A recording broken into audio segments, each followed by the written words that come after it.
Hey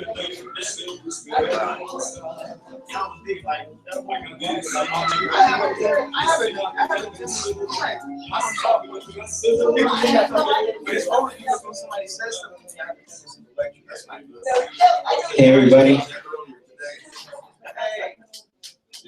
Hey, so we're gonna go ahead and get started. We have Leo Xavier here, all the way from Brazil, and he's from the MST social movement out there, and he's been integrating with us and sharing his knowledge, his skills in farming and agroecology with us here at Freedom Farms. You know, and we've been learning wealth of stuff from Leo while he's been learning English from us. And so today I think it's probably like his first presentation in English. So be mindful of that, but also he has some dope information to share about their social movement out there that hopefully we can apply some of the different strategies and tactics that they use to our situation here. So without further ado, I'll give it up to Leo. Thank you. I'd like please Corporation. I'd like thanks Corporation Jackson the first time for this exchange. I am here for a couple of months for share experience about different social movements, and I was thinking the first time we watched one movie, but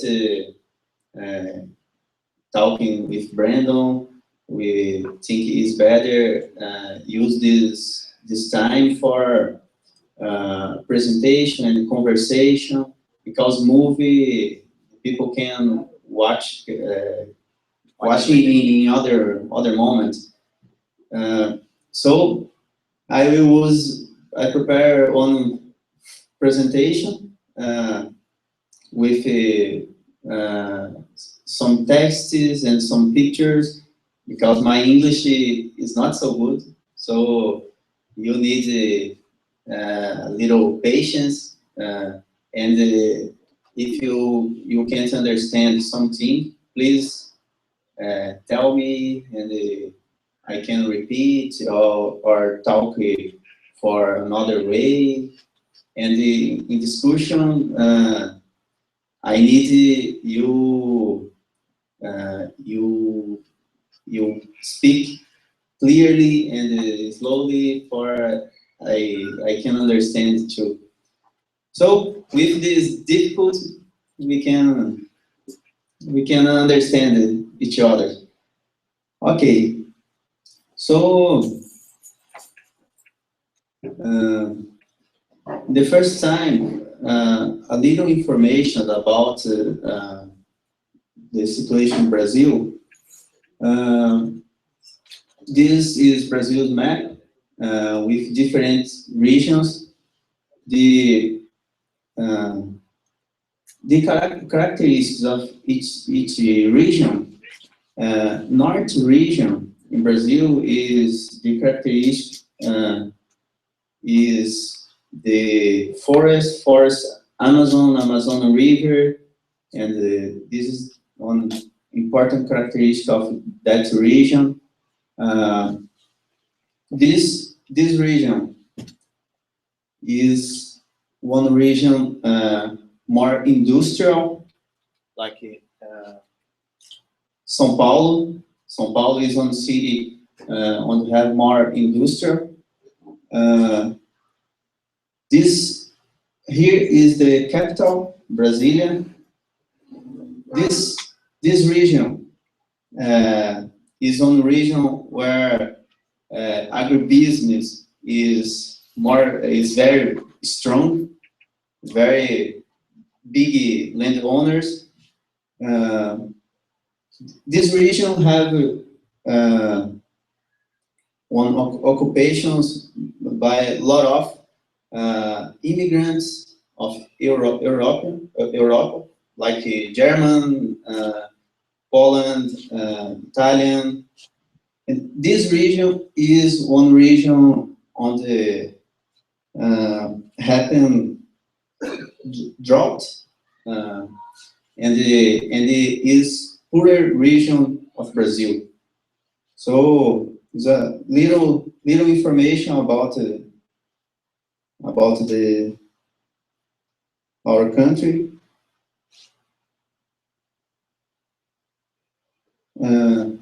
Some numbers in Brazil.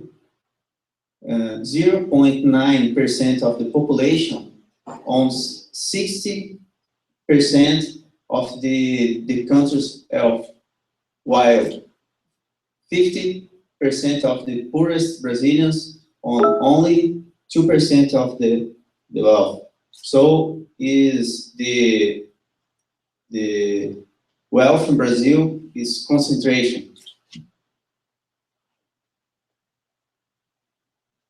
And the population below poverty line is about 15.5%. Labor force and population unemployment today is 8.3% is the number in this moment. So is a little information about the situation in Brazil. These numbers is statistics for regions about, for example, the literacy rate in Brazil is almost 10%. These numbers is 2007. Up to 1 years of studies, 80%, 11%. Poverty, 32.24% of population. Unemployment, this is different of the other number because the is not in these days. Child work, 10.99%. So a lot of numbers show contradictions of the situation of Brazil, about poverty. And if you look for each region, you can see Northeast region is the region with have more poverty, and the Southeast region and South usually is not so poverty like Northeast, for example. But all places have contradictions. All regions have problems with have poor people.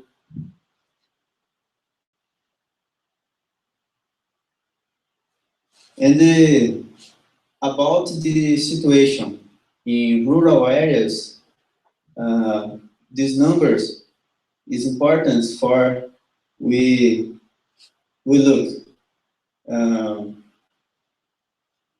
The population in rural areas,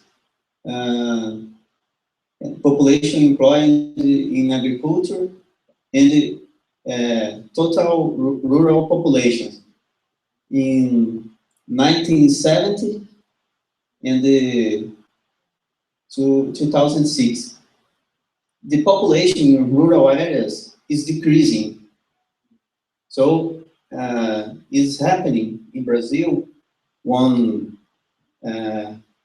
mass exodus from rural areas for two cities. So in this presentation, I think I can explain a little why this happened.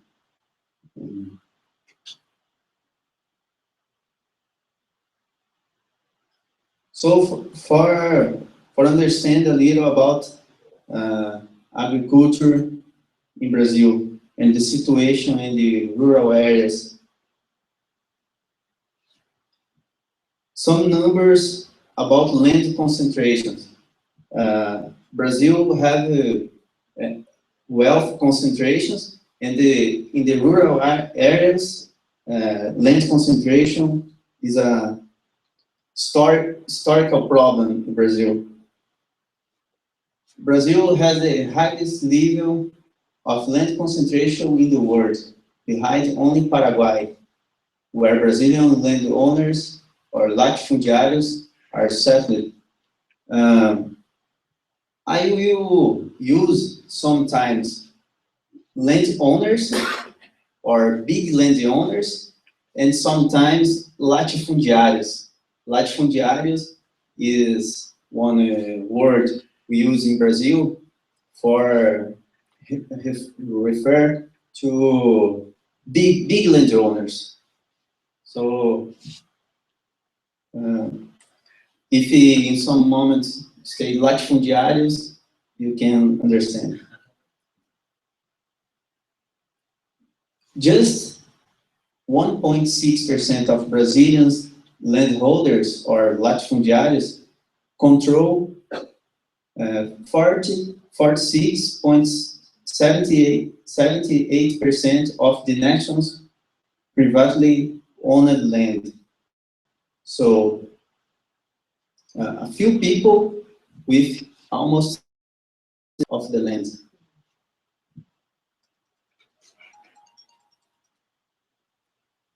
Just 3% of the population owns 2/3 of the all cultivable lands.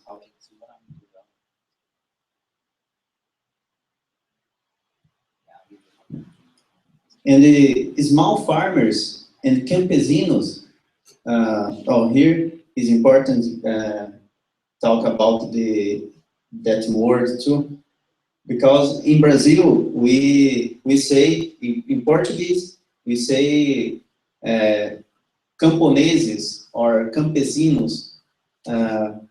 The translation for English is peasants. Maybe peasants you can understand a little different,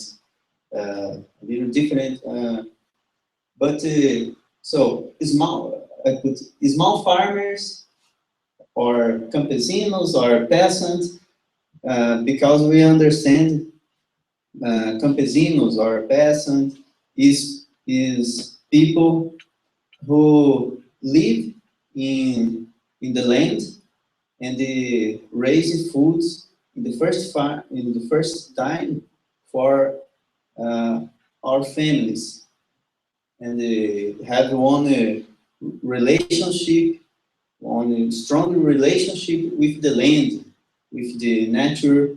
So campesinos, we understand includes some small farmers, some fishers, so this population. So if some moments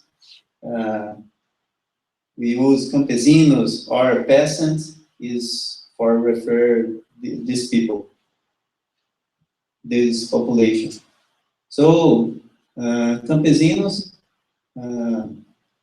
which are 90% of the rural establishments, control 20% of the land on each crops could be grown. That's a question. Okay, just clarity, I'm curious.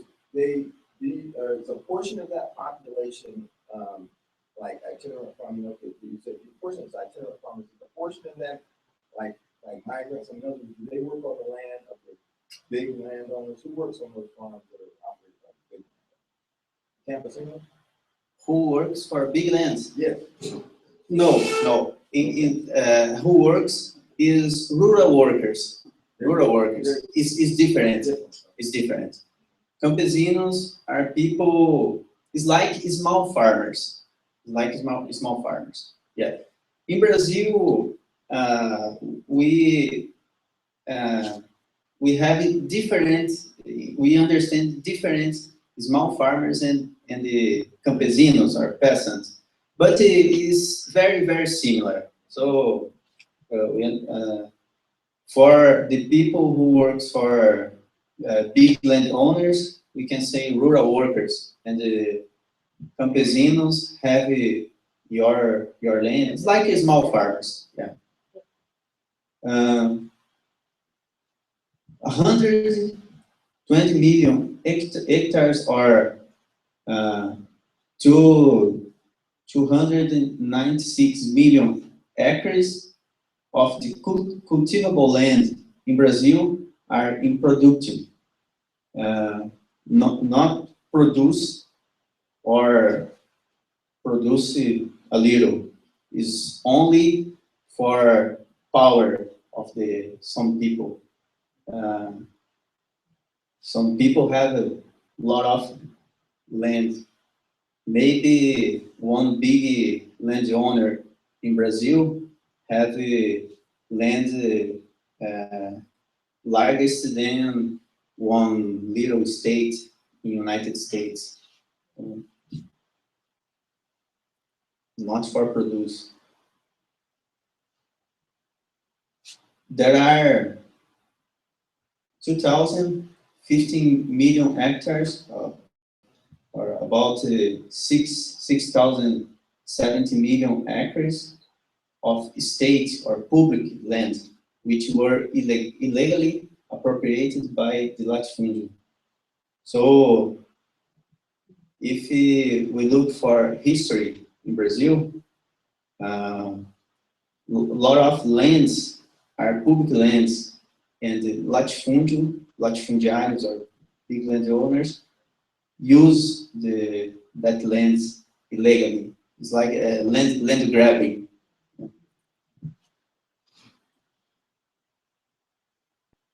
And in this situation, with a lot of conflicts, a lot of violence. Until now, this violence is common with the indigenous community. It's this situation happened in these days. So, number of rural establishments by size.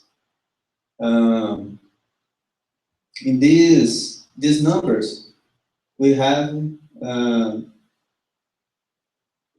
here is numbers. Here is smaller land, and the big land, less than 24.7 acres, to 24 to 7 to 247.1 acres, and the big lands. So these smaller lands are 21.59% of establishments, but have only 1.81% of area. At the same time, the latifúndios, or big lands, more than 2,571 acres, have 1.63% of establishments, but having 43.8% 67% of areas. So these numbers show how is concentration the land in Brazil. A few people have almost a half of the lands in Brazil.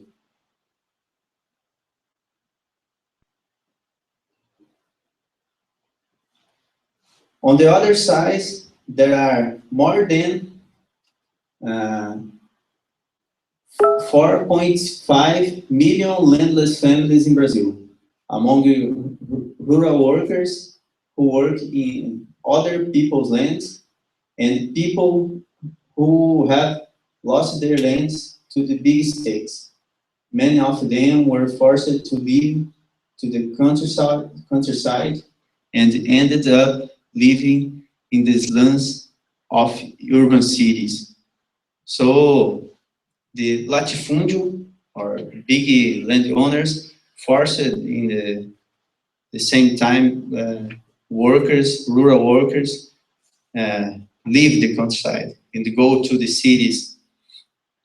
And the situation of rural workers is not have a lot of bad situations, not so good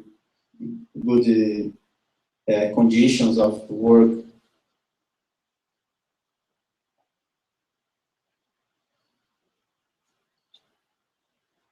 So we need to understand what is agribusiness in Brazil. We understand agribusiness is one alliance between latifundiários, transnational companies, and financial capital. Because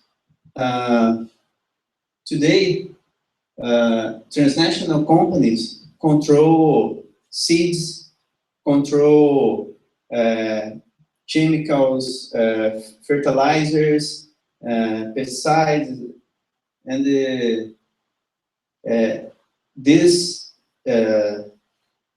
things, if transnational companies control, is used for latifundiários and need credit for this. And the financial capital use credit for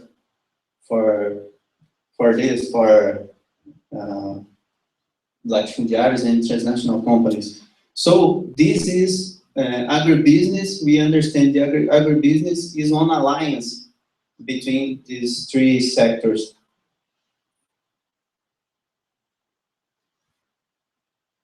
Along with the United States and Argentina, Brazil is now one of the strongest bastions of agribusiness on a global level. This fact has redrawn the map of rural Brazil in recent years. Today, more than 30 million hectares, or more than 74 million acres of Brazilian land are owned by foreign companies. Other 100 million hectares, about 250 million acres, are business partners of transnational companies.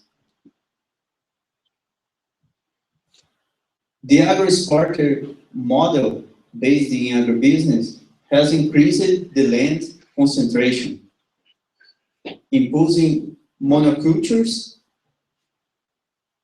monopoly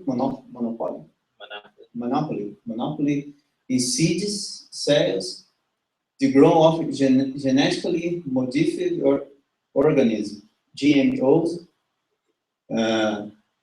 and Brazil was responsible for 12% of the world's genetically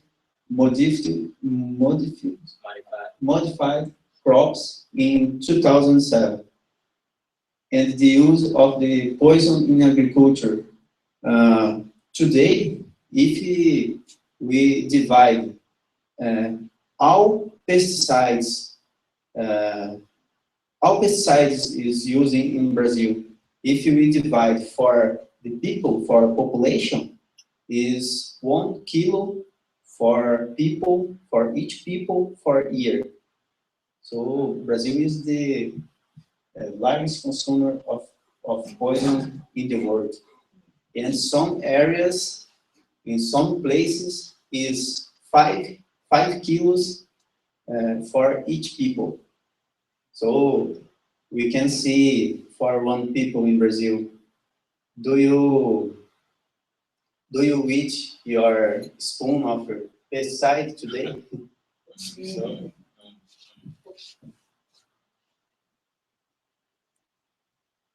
it has also aggravated the economic and social problems generated by it. For the sake of the monoculture, farming agribusiness reduce space for planting foods, the forests, the Amazon, and it pushes people into degrading work.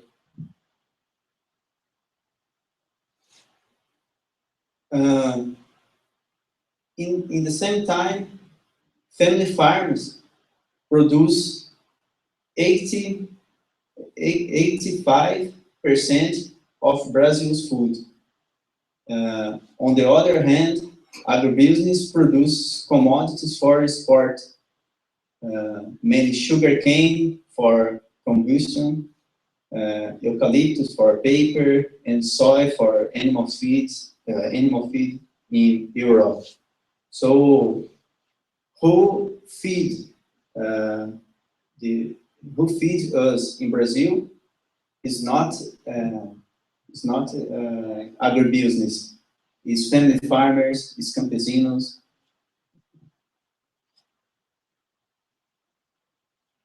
Who control the Brazilian agriculture?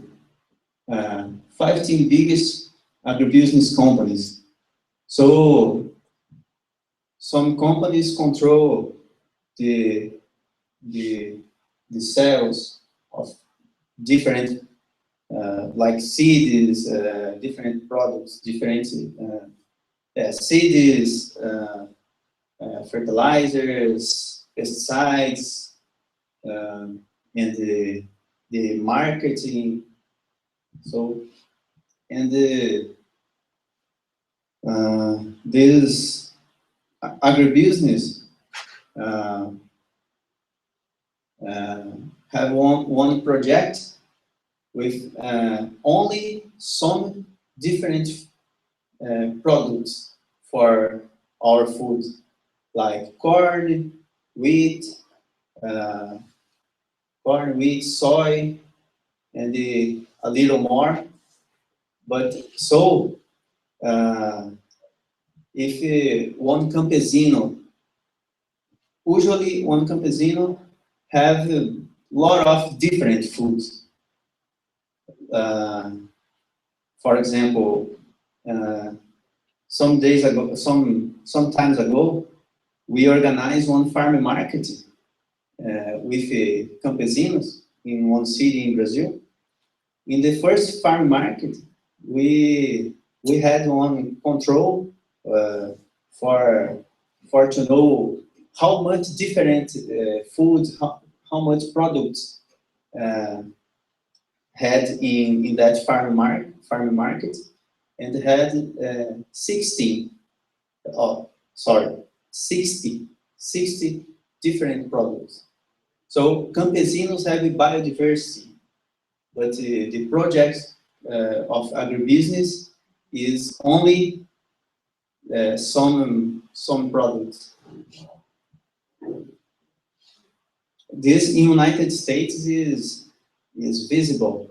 I was in Des Moines and Chicago some weeks ago, and in one travel with the Chicago to the Des Moines, like almost 6 hours, we see only corn. Only corn, yeah.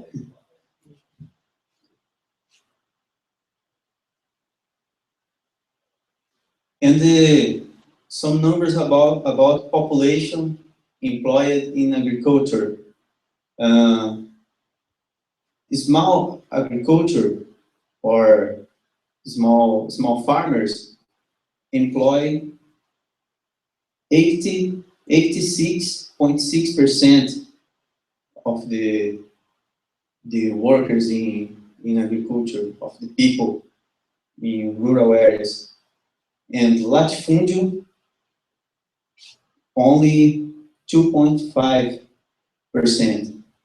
So this number helped us to understand why have a mass exodus from rural areas to the cities.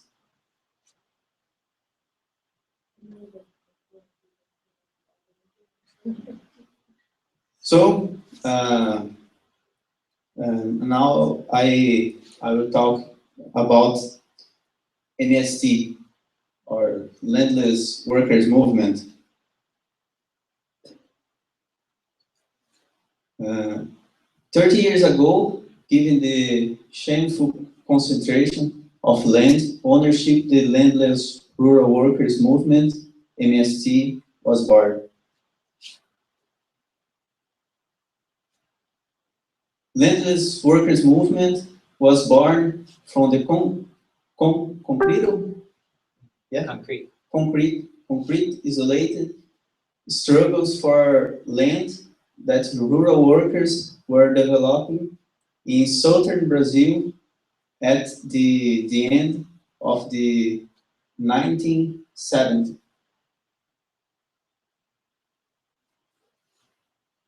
Brazil was going through a politically opening process toward the end of the military regime. Military regime began in Brazil in 1964. So during the military regime, had a lot of violence for organizations. So before military regime, or there was others organizations, but military regime had a lot of violence with the people. All kinds of organization. Brazilian capitalism was not able to alleviate the existing contradictions that blockade progress in the countryside. Land concentration, the expulsion of the poor people from rural areas, and the modernization of agriculture persisted, while the mass exodus to the cities and the policies of colonization entered a crisis period. What do you mean with the policies of colonization? What is the policies of colonization?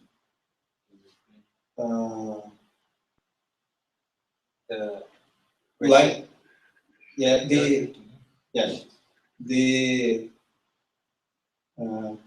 agrarian reform.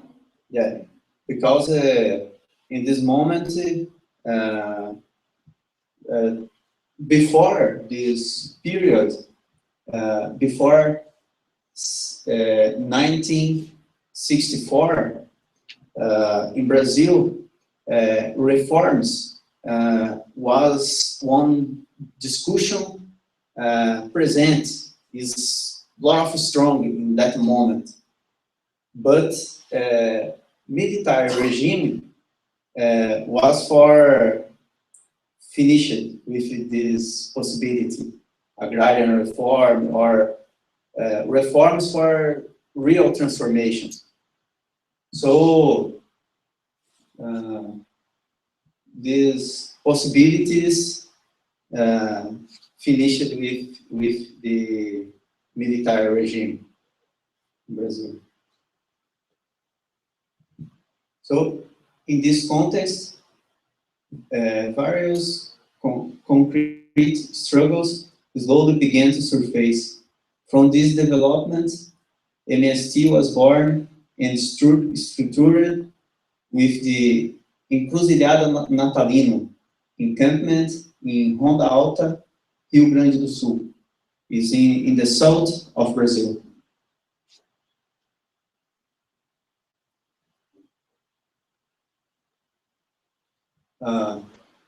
Encruzilhada Natalino is the first moment when the people occupy the land. And the MST was officially founded in 1984 during the first meeting of the landless rural workers in Cascavel, Paraná. The following year, the MST officially organized itself at the national level at the first National Congress of the Landless. So, in these meetings, the people talked about one national organization, because national organization was necessary for that moment.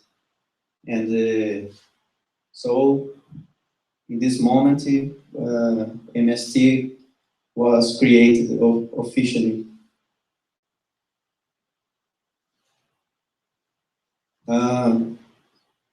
The objectives of MST have changed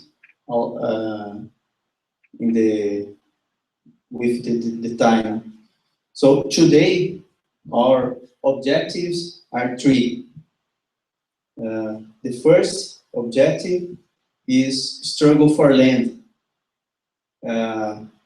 It is a concrete struggle for the masses to mobilize.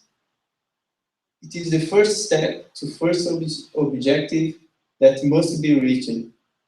So the people organizing in MST for land.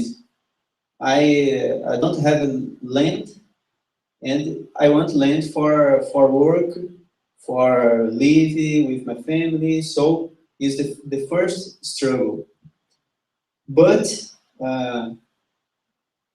after we stay in the land, we have other objectives too, because we can't only struggle for me, but for all landless people.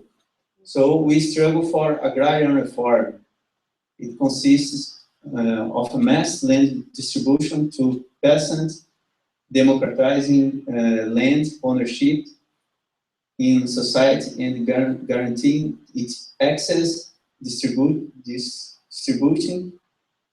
it to all who wish to make it useful and productive. So, not only for me, but for all rural workers.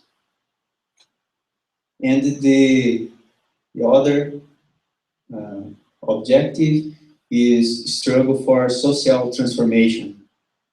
It means transforming Brazil's societal structure as well as national development project with social justice. It is the struggle for a more just and fraternal society which addresses the grave structural problems in our country, such as social and income inequality, ethnic and gender discrimination, media concentration, and the exploitation of urban workers. So, is understanding our struggle is not only in the rural areas, not only agrarian reform, but for society too. So we need to have a relationship with the urban workers.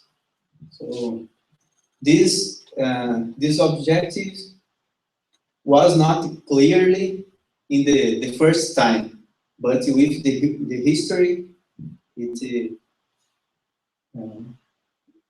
will be constructed, is building with the time.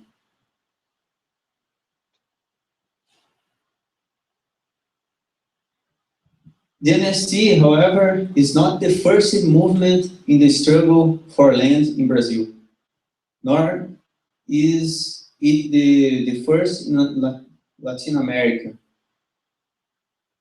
The struggle for land in Brazil dates from the Portuguese invasion, with the struggle of indigenous and slaves and the formation of quilombos.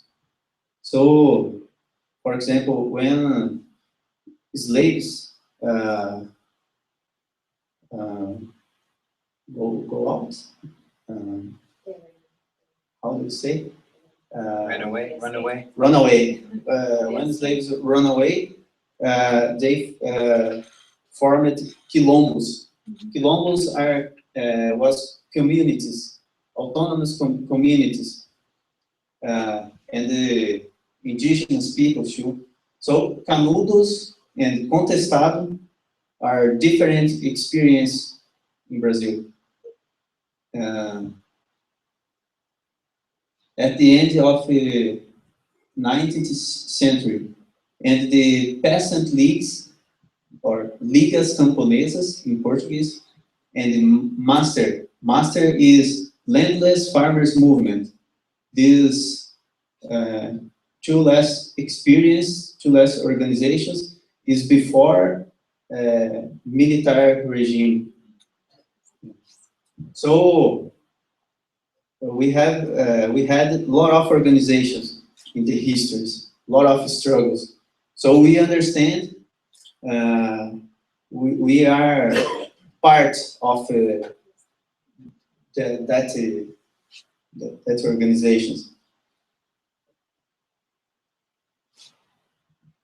The Mexican Revolution during the beginning of the 20th century and the Cuban Revolution, both of which carried forth the idea of land for those who work it.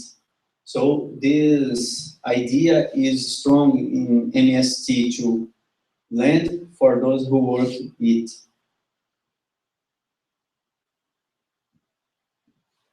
These and the other struggles inspired the MST to continue fighting for a Brazil without with more equitable land ownership, or a Brazil without latifúndios. And about the law in Brazil, how is agrarian reform in the law? Federal Constitution, MST struggle in based on the legitimacy and legality of the Federal Constitution, which establishes that properties which do not fulfill their social functions must be expropriated. So the social function is that fall under a certain level of productivity, do not respect the environment and the workers' right, and they are used for contraband or illicit drugs cultivation. So this is in laws in Brazil. The laws talk about this. Yeah. The expropriation by the people or by the government? Government expropriate for the people use. Okay. Yeah. Government expropriates when the people can claim. Yeah. For the people use. I think in general, Constitution don't tell this. The Constitution is combination of principles. In principle, the Constitution says, Principle in principle, practices. practices is organized by the different laws. I mean, you need to have a different law, specific law, which identify how you can execute this. Yeah, how you can execute properly. I don't know if there is any law which is saying how this principle of expropriation should be executed. Is there any specific law about that? These laws are one support for social movement because when we occupy one land, we have one support, one legal support for struggle, not only with our force, but with The government backs you up. So it is the This people who is- actually go in and take the land or occupy it. yeah.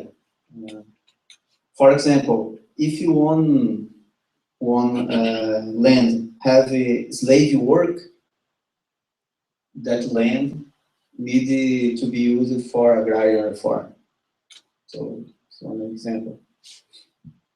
So latifundios could have 1,000 acres of land just sitting there, it's not being produced, and for instance, people from MST could just go there and start farming that land, and the latifundios have no basis to evict them. The government would support their occupation. About support of government is contradiction. Because historically, government They don't support. Historically, don't support. But we have inside the government people with his support, but is one contradiction. The people in the legislature that supports it, but the government is still, for the most part, in the pocket of the capital base.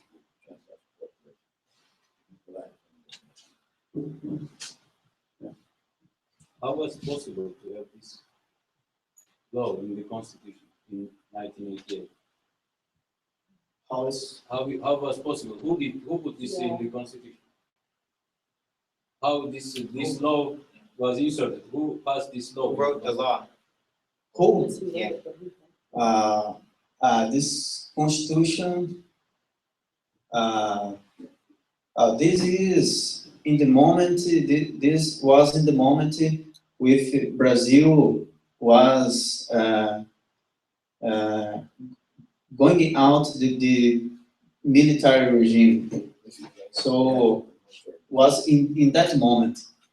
So some things is good, some things, but other not.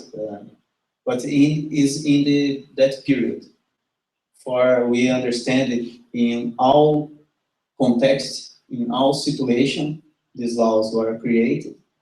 Was in the moment with the democracy was open.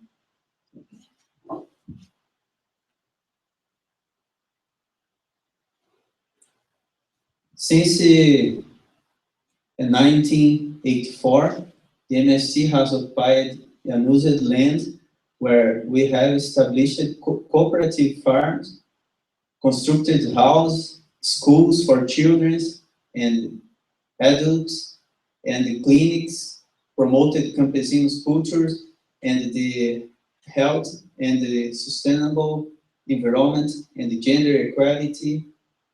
The MST has won land titles for more than 380,000 families in 2,000 settlements as a result of MST actions. And we have 150,000 encamped families currently await government recognition. So this is about how much people in, organized in MST. Can I say one thing? But if that passed in '88 and the MST was established in '84, then there was a connection between the MST as a movement and the Constitution, including the land information, right? Yeah, in Brazil, in the 80 decade, was one moment where when the social movement was increasing. Yeah. So after the military regime, so the people was organizing. So MST was born in that period, and other organizations like unions in the cities, in São Paulo, in big São Paulo, a lot of unions, big organizations, and the Workers' Party was born in that period too. Workers' Party is one party with us, was born together, unions, struggle of unions. And today the President Dilma is member of Workers' Party. Lula too. Since 2003, Workers' Party have president of Brazil. So this moment was one moment with lot of struggles in Brazil.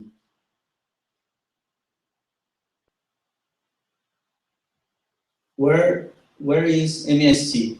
Today, the MST is active in 24 states of Brazil's 27 states, and it involves more than 1.5 million people.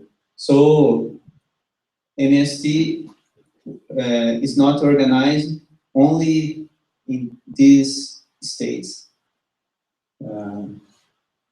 Here have one different situation because it is other culture, other structure of the rural areas. So here MST don't have organization in this, but in other states.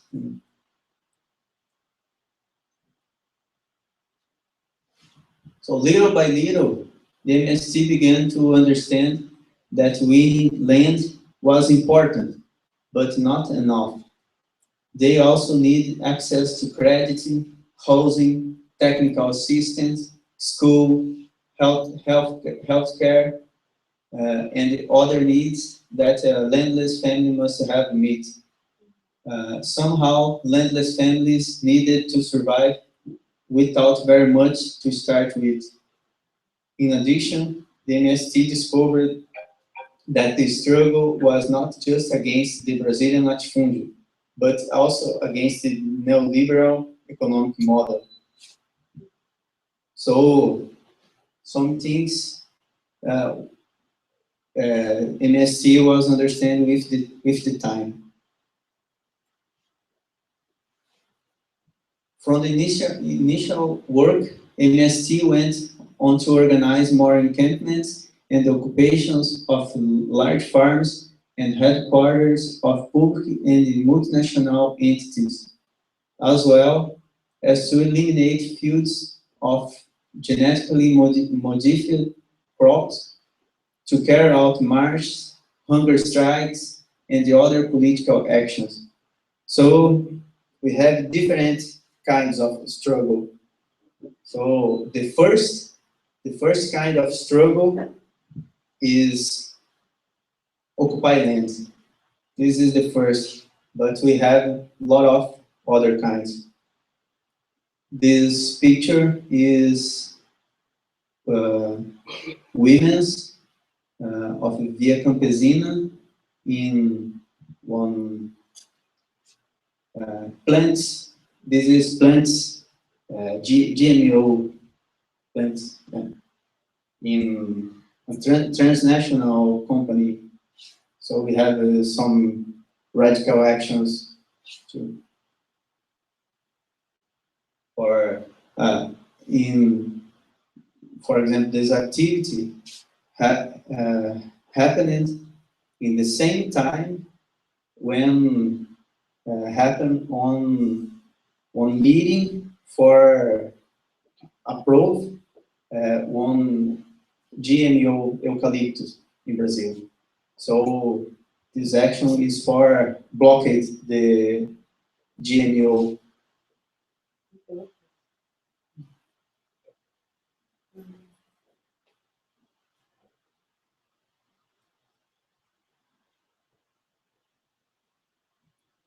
One such event was the National March of Employment, Justice and Agrarian Reform, where 12,000 people marched simultaneously, left various states during 2 months, and arrived in the capital city of Brasilia, where was received by 100,000 people on April 17 in 1997, exactly 1 year after the massacre of 19 workers in Eldorado dos Carajás, Pará. In Eldorado dos Carajás, the people blocked one train, and the policy killed 19 workers in 1997.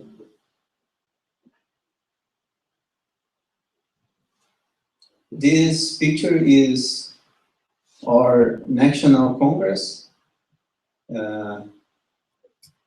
also held in Brasilia, where 16,000 landless Brazilians participated in 2014.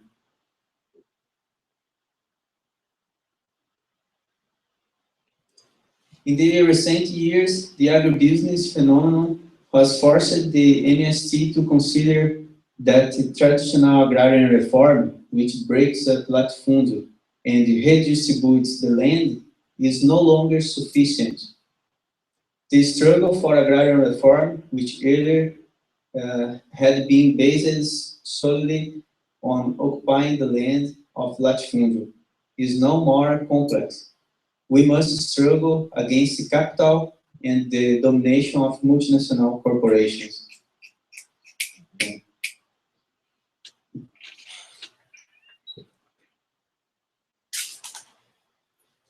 So,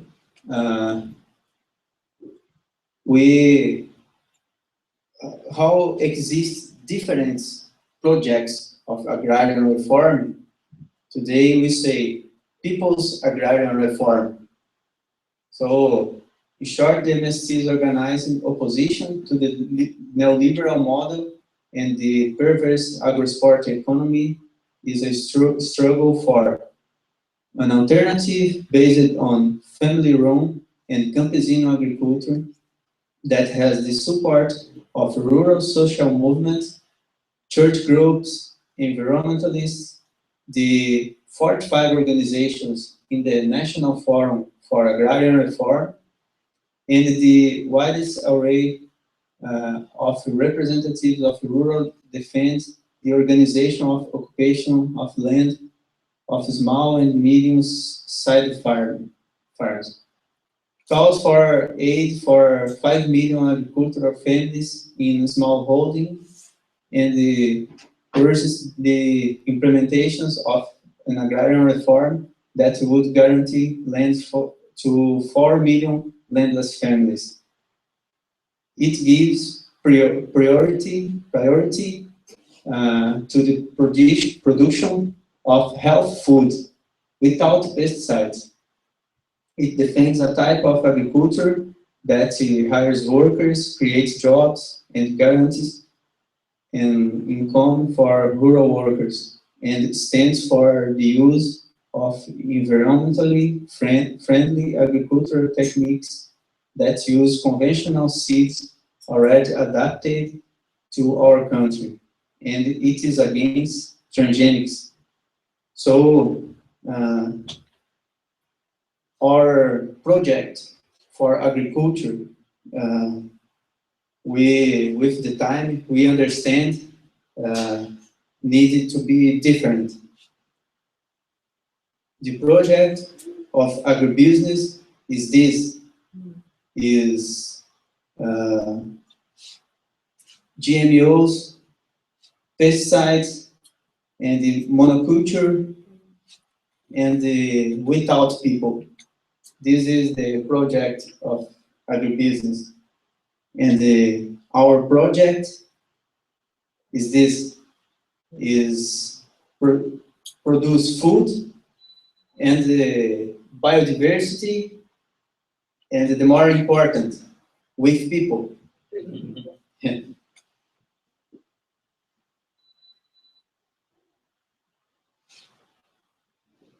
How MST is organized? Camps or campments.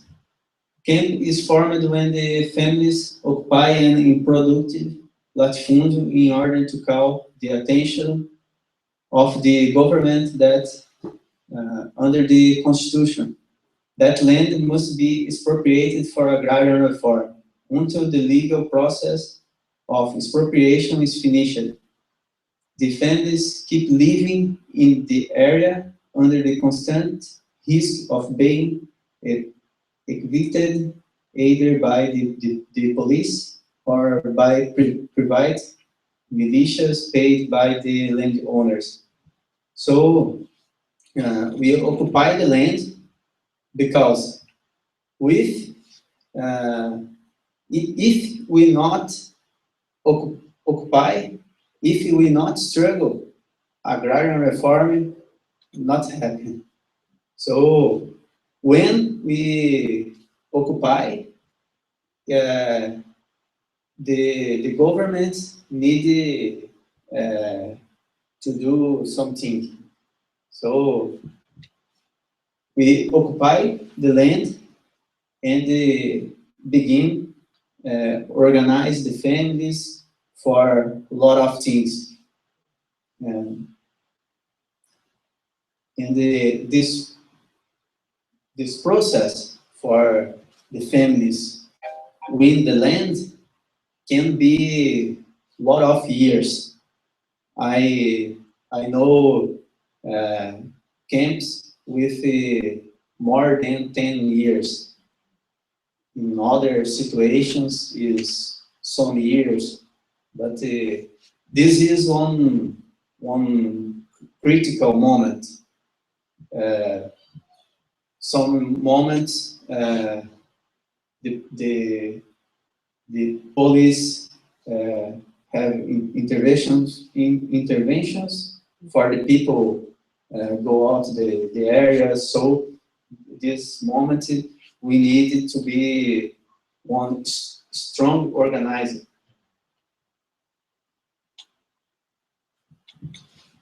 And settlement is when the expropriation process is completed and the families are legally in the areas.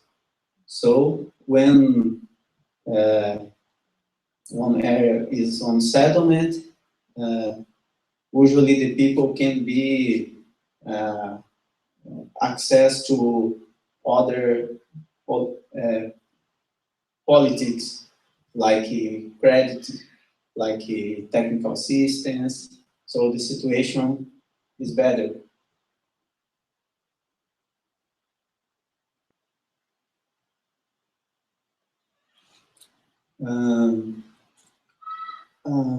About the settlements, yet we have different kinds of organizations, settlements. We have some settlements where people have individual lands. For example, I have my land, he have his land, and then we have the other settlements where all lands is collective. So some experience, the people have one community area where have one field for football, usually one community place, and the house and all land is collective. So have co-ops for one plan, and the families share the workers and the income. So we have different kinds of settlements, but it's more common the settlements where each people, each family have their land, their piece of land. How the families are organized. With this national dimension, the settled and encamped families organize a democratic and participative structure to make decisions within MST. In each area, the families organize themselves in groups of 10 or more families. These groups is family nucleus. So, for example, we are neighbors. So we form one family nucleus, and all problems we have conversations for how what we do for solutions, where they discuss everything. So everything discussions about the schools, production, everything.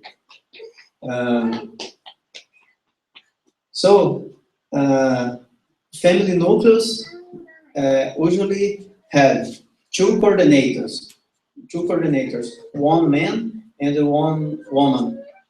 And these two coordinators participate in other structure, and they have regional coordination, and the regional coordination have to women and women for state direction and the national. So they structure the democracy in the MST is down to up and up to down. This is the organized for the informations is working in national level and in the local levels. And we have National Congress. Here you have an explanation about National Congress happens every 5 years with delegates from all MST camps and settlements and all states coordinated. Is the highest level of national decision when the political lines and the strategies of struggle for the next years are outlined. These strategies are summarized in slogans for each Congress. The last National Congress took place in 2014 in the capital Brasilia with 16,000 delegates, and the slogan is struggle build people's agrarian reform. National meeting happen every 2 years. The national meeting evaluates to previous period, analysis the political context, and draw strategies for the short term. The national meeting is made of all states coordinating. And the national coordination meet every 2 years when the national meeting does not meet. It is made of all states' direction. And the national direction meets every 2 months for more executive decisions. Is made of 2 representatives of each state directions plus the national coordinators of each sector. So this structure, national direction, is smaller because, for example, this other structure is bigger, so it's difficult meet all people. So this is smaller, so for executive decisions.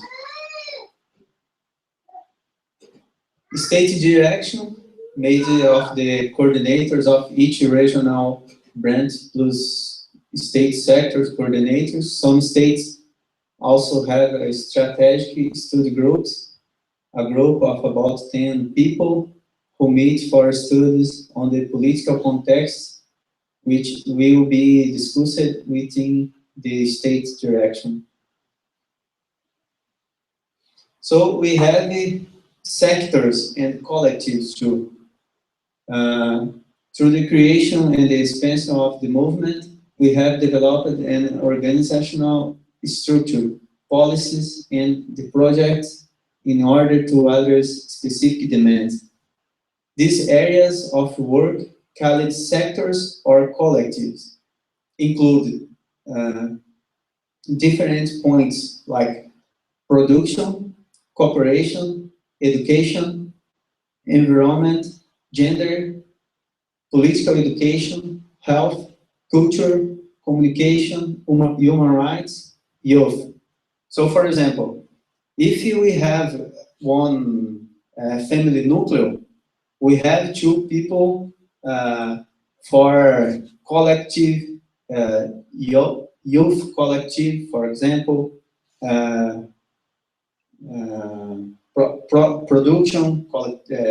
production sector, and for distribute the activities, and for more people involved in activities. And a little about the actions. Sector of production.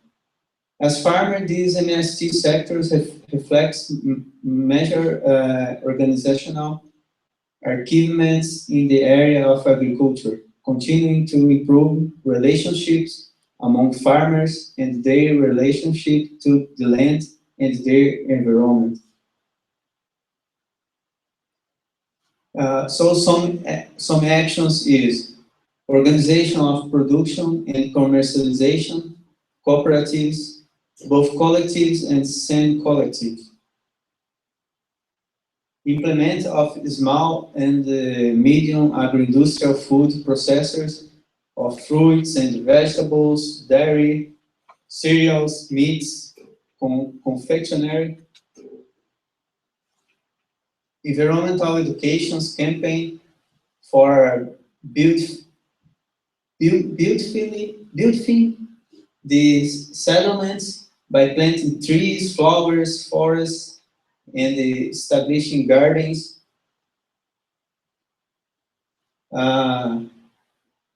Production of organic seeds. BioNature is one entity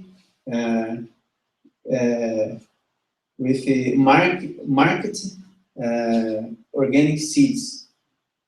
Yeah, is by MST. Several orchard for reforestation in agrarian reform areas, training in alternative technologies for agroecological production. So this is some pictures about like a farmers market. This is one experience of one cooperative. This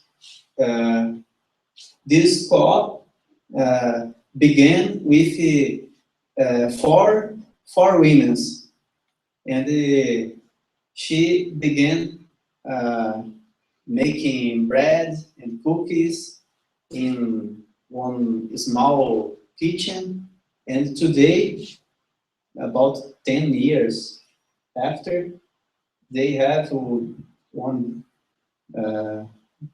big structure, and have a lot of kinds of products, and have more than 30 people working in that cooperative. Farmers marketing. In this month happened in São Paulo, one national farmer market, very big, more than 100,000 people go to that farmer market, because São Paulo is a big city. We have these national activities, but we have a local farmers market too, for the people in the cities have access to healthy foods. Oh, it's a little time. Yeah. Political education. So we have this is on national school in São Paulo for political education. So yeah, because a lot of people in social movements, our education is for the media, for newspaper, and the media sometimes is against the social movements. So we need to improve our consciousness and study. So we have one national school for this. Education sector. This is the first space to be erected to every encampments and settlements in a school for children, youth, and adults. Once families receive land through land reform, they begin to struggle to access to government-provided schools in their communities. Gender sectors. One of the principles of MST is the transformation of society, seeking a united society with social justice, capable of guaranteeing dignified life all of the population. To achieve this, the MST understanding the need to end inequality in gender relations. So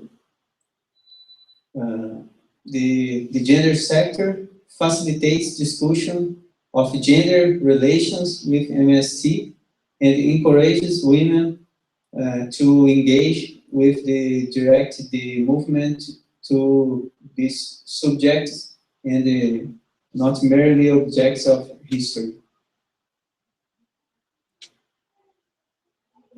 Health sector. The MST also struggles for access to healthcare and strives to grow and utilize local herbs and ingredients in living pharmacies on settlements and encampments. Human rights sector, uh, human rights sector, violations and human rights such as imprisonments, assassinations, torture, death threats, and the violent expulsions are constant events suffered by landless rural workers. The human rights sector is responsible for denouncing those violations along with national and international human rights organizations.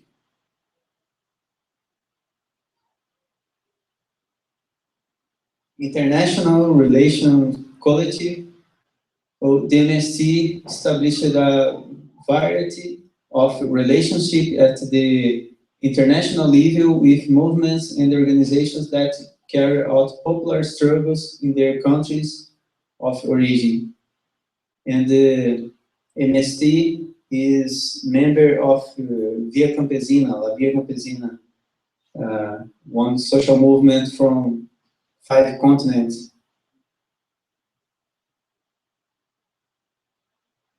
And the international relation is because the social movements need, if the capitalism is global, social movements and the workers need to globalize too.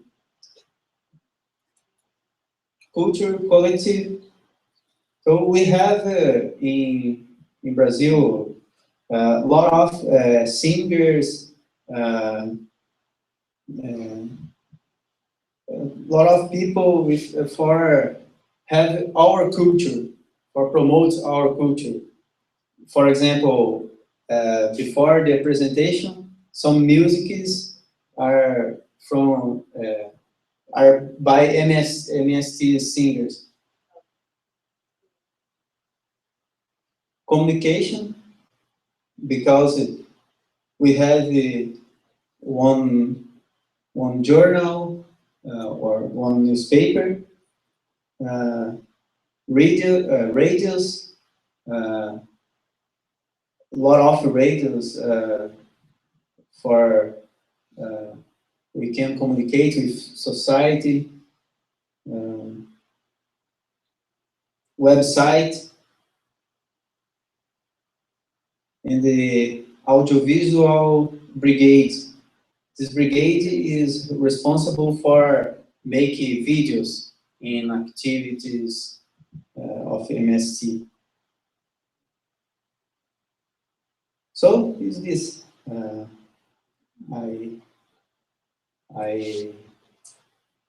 I don't know if you could understand.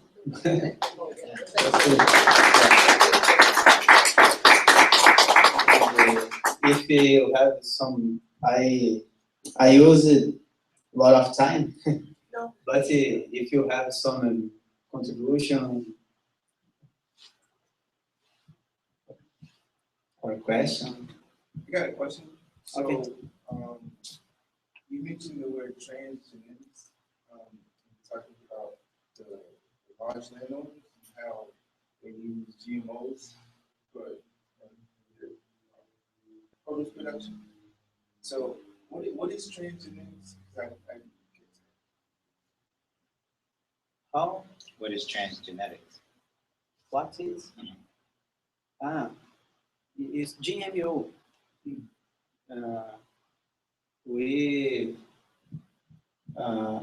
We struggle and we work with the families for produce, for example, campesinos usually have our seeds. For example, I plant corn, and the parts of that corn I use seeds for the next year. So this happened historically, and today the people people do this. But today, the seeds is controlled by transnational corporations. So we struggle for the people produce our seeds and for to be autonomy, not depends of transnational companies. I don't know if is this your question. Yes? No? Yeah? And on that note, you also, I think you also pointed out that you had a market, or MST has a market for organic seeds. They have open trade for organic seeds. Yeah, we have one,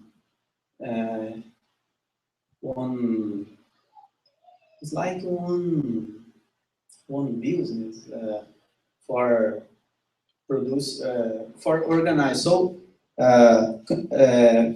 family farmers produce seeds and one business, but that business is is part of MST.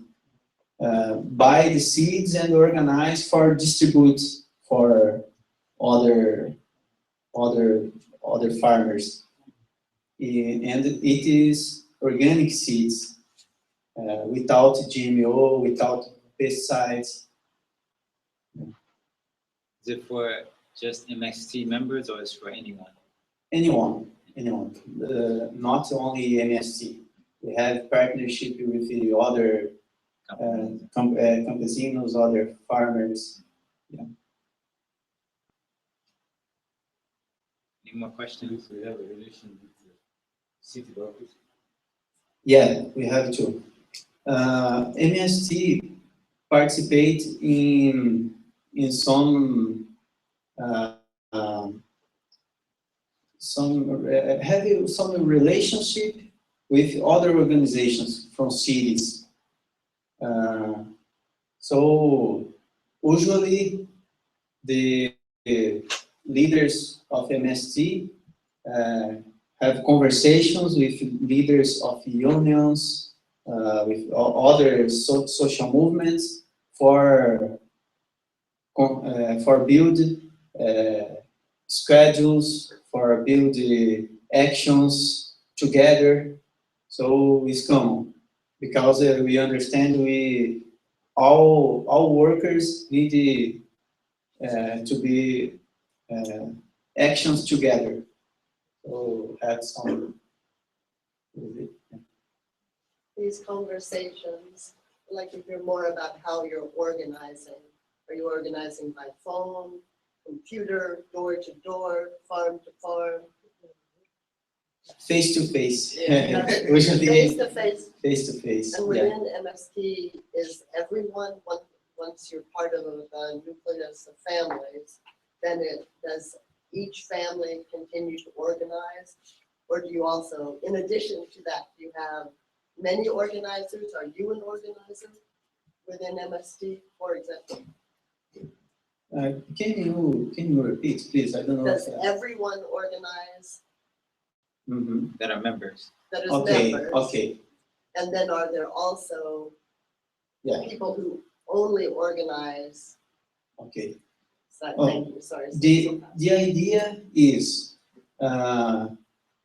MST have a lot of people, so we understand our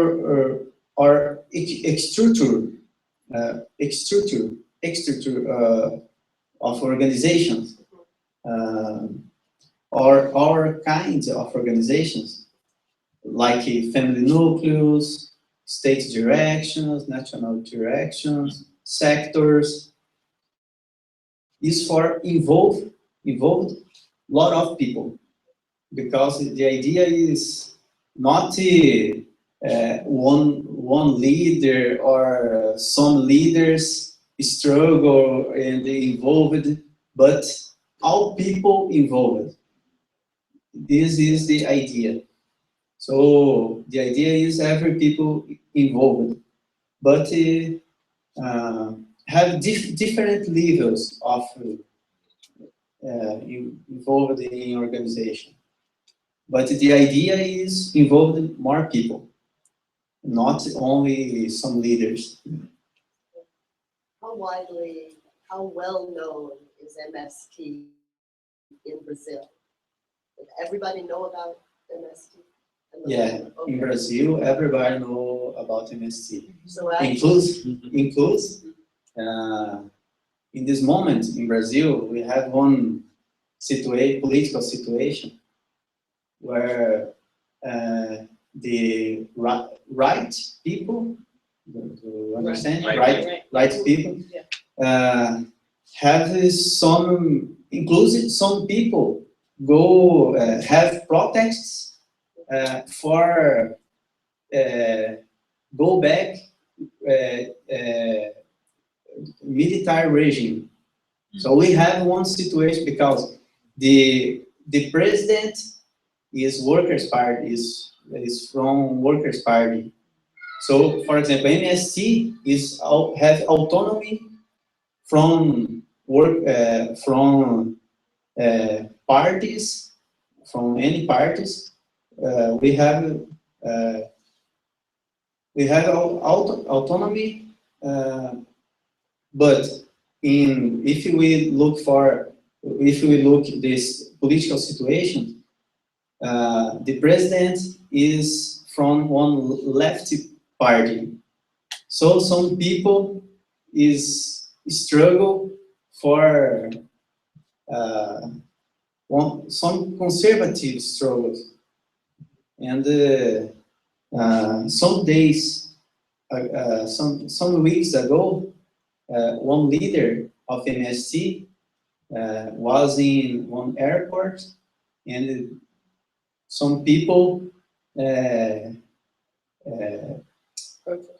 protests, and MST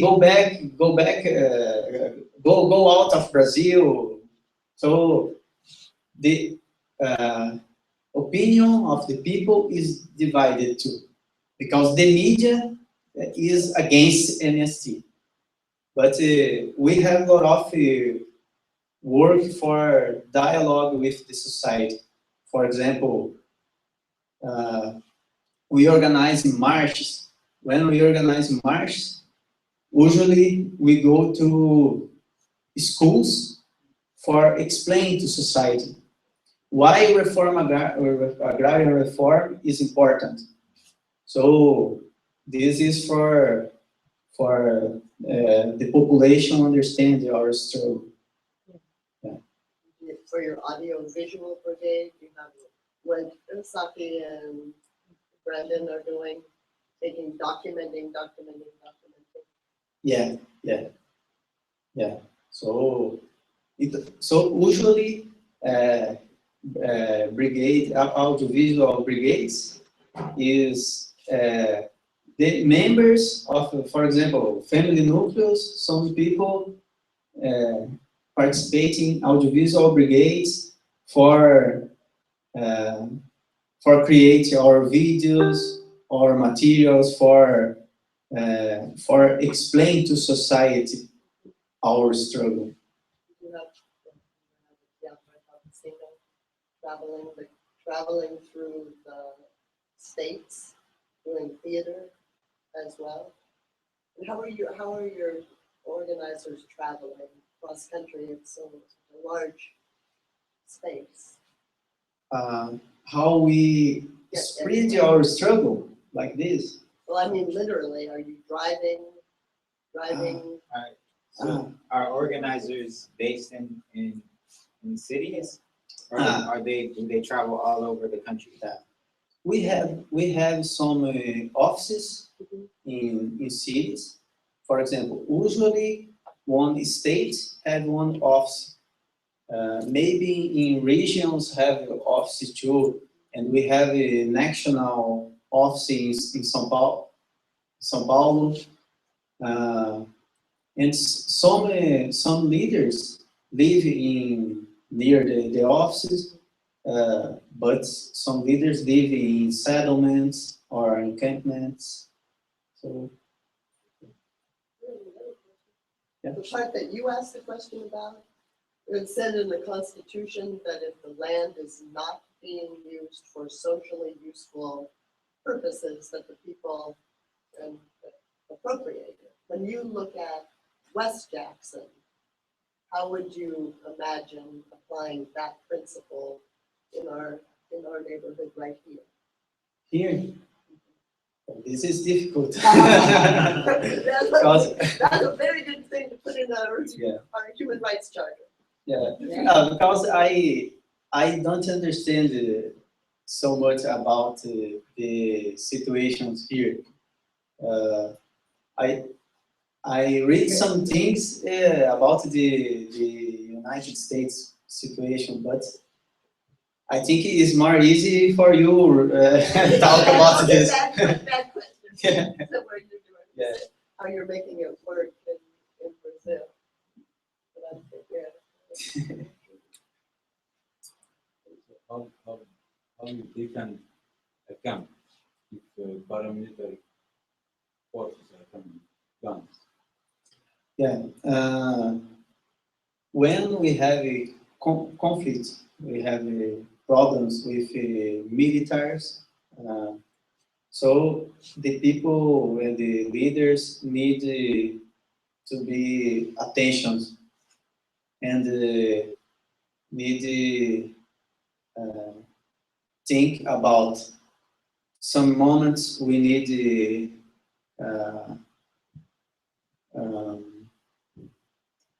maybe we need to go out of the lands, or in each situation the people need to think and study about the situation and think about what is the better decision in each situation. But it's not so easy.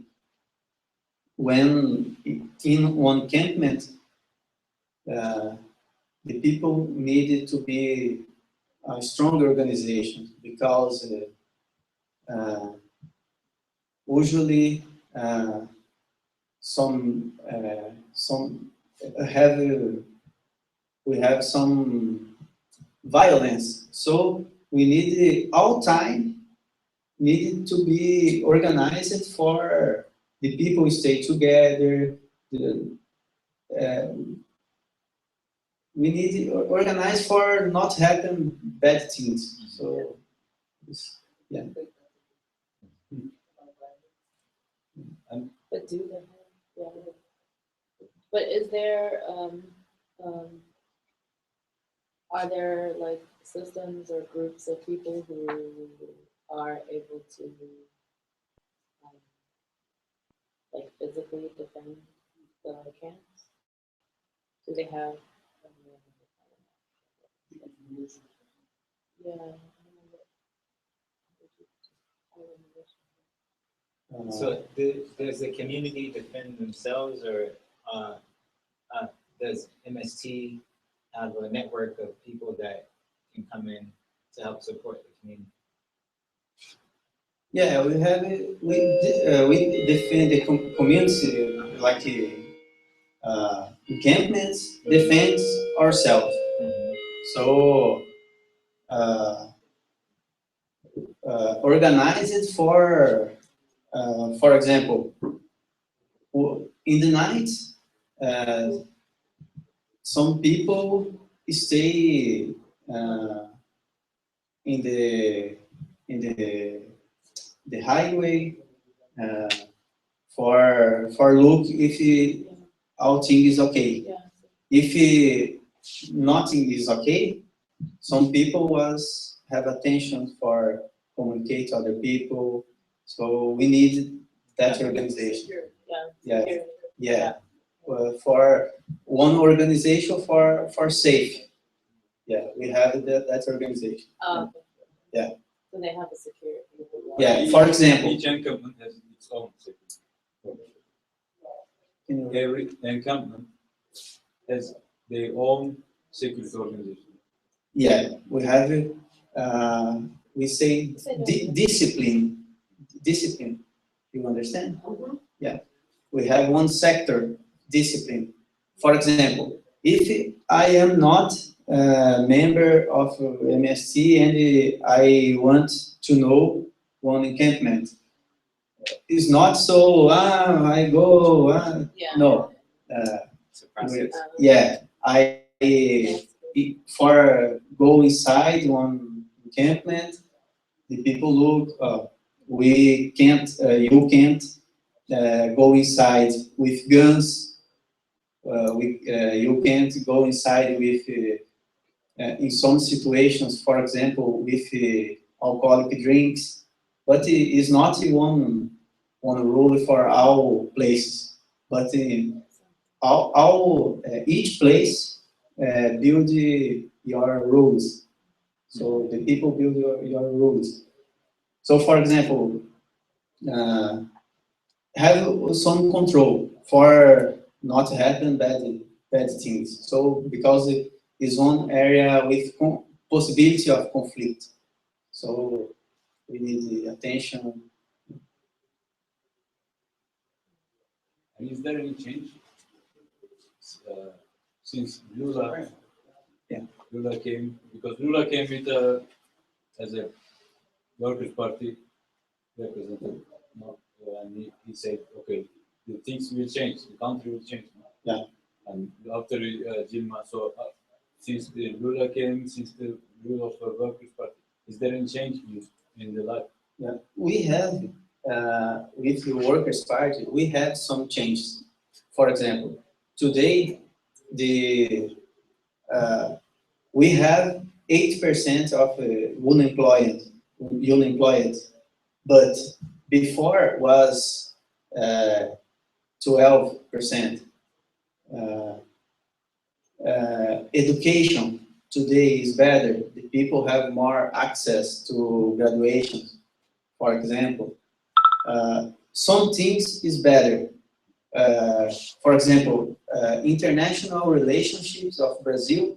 Brazil, I was looking today, Dilma defends Palestine, for example. So, defend Palestine, participating nations,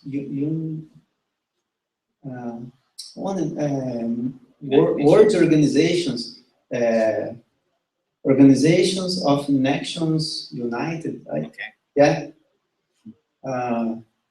So some things is better. It's better than other parties. But agrarian reform, for example, have limits. Agrarian reform don't happen how social movements wanted. It is maybe it is easier for MST to organize or the same.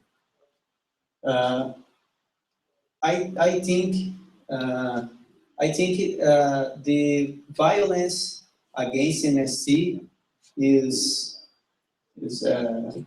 decreasing. And we have support, for example, for agroecology, for production. We have more programs for this, but not structural change. Only punctual changes, not structural. Yeah. So, Okay. so I want to go ahead and we can give Leo a round of applause. Yeah. Really? And we're going to go ahead and just close off the formal section of this presentation, and then folks have questions for Leo. You can come up to him one-on-one. I feel like it's better than one-on-one. So yeah, thank y'all for coming out, and yeah. Ready to go? Thank you. We're getting ready to go. Morning's over.